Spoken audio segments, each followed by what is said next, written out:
గురు పౌర్ణిమ అనగానే మనం అందరం గుర్తు చేసుకునేది వ్యాస మహర్షిని, అలాగే దత్తాత్రేయ స్వామిని, అలాగే మన అందరం ఆరాధించే గురువులని పూజిస్తూ ఉంటారు, ఆరాధిస్తూ ఉంటారు. కానీ ప్రతి ఒక్కరి లైఫ్ లో ఒక గురువు ఉంటారు.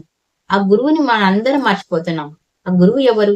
ఆ గురువు గురించి నిజం తెలిస్తే మన జీవితంలో మనం చేసే తప్పేంటి అనే నిజం తెలిస్తే మాత్రం అందరూ మాత్రం షాక్ అవుతారు. స్కిప్ చేయకుండా చూడండి. ఆ నిజం ఏంటి, ఆ గురువు ఎవరు, తప్పకుండా మీరు అందరు తెలుసుకోవాలి. వ్యాస మహర్షి గురు పౌర్ణమికి ప్రతీక అయితే, గురుతత్వానికి ప్రతీక దత్తాత్రేయ స్వామి. వ్యాసాయ విష్ణు రూపాయ వ్యాస రూపాయ విష్ణవే నమో వై బ్రహ్మనితాయ వశిష్ఠాయ నమో నమః అంటే విష్ణు స్వరూపమైన వ్యాస మహర్షికి నమస్కారం. వేద జ్ఞానాలని నిలయమైన మహర్షికి నమస్కారం అని అర్థం. వ్యాస మహర్షి జన్మించిన రోజునే వేదాలను 4 భాగాలుగా విభజించి మహాభారతాన్ని రచించాడు. 18 పురాణాలను మన ప్రపంచానికి తెలియజేశాడు. శ్రీమద్ భాగవతాన్ని మనకు అందించాడు. ఈ రోజు మనకు ఇవన్నీ నిజాలు తెలిసాయి అంటే మన హిందూ గ్రంథాల వెనుక నిలిచిన మహనీయుడు వ్యాస మహర్షి. అందుకే ఆయన ప్రతీకగా ఈ రోజు గురు పౌర్ణమిగా జరుపుకుంటారు.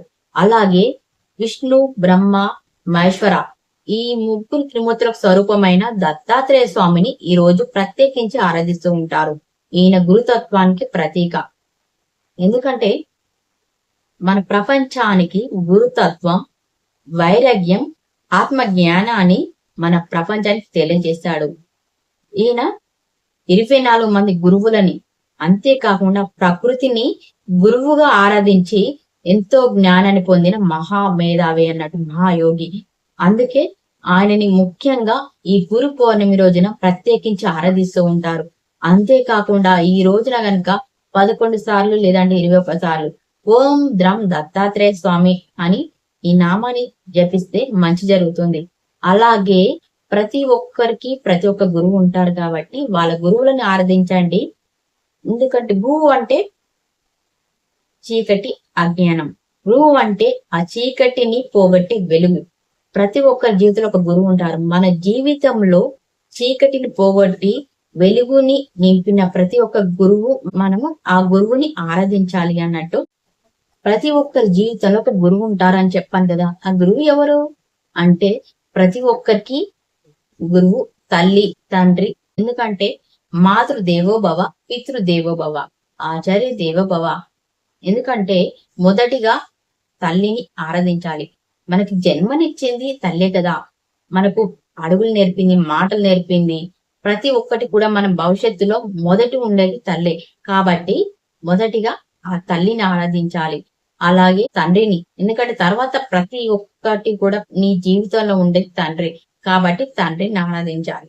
తర్వాత నీకు జ్ఞానాన్ని నింపుతూ వెలుగుని నింపే గురువు. నీ జీవితంలో ప్రతిదీ మంచి చెడులు ప్రతిదీ చెప్పేది నీ గురువు. కాబట్టి ప్రతి ఒక్కరు కూడా మన గురువులను ఆరాధించాలని చెప్తారు. మరి మీకు నచ్చిన గురువులు ఉంటే ఖచ్చితంగా ప్రతి ఒక్క విద్యార్థి కూడా వాళ్ళ గురువుల దగ్గరికి వెళ్ళి నమస్కరించండి. జీవితంలో డబ్బు సంపాదించే మంది చాలా మంది ఉంటారు, కానీ జ్ఞానాన్ని ఇచ్చేవారు మాత్రం కొంతమంది ఉంటారు. అలాంటి గురువులు మన జీవితంలో చాలా మంది ఉంటారు. అలాంటి వారికి మనస్ఫూర్తిగా నమస్కరించండి.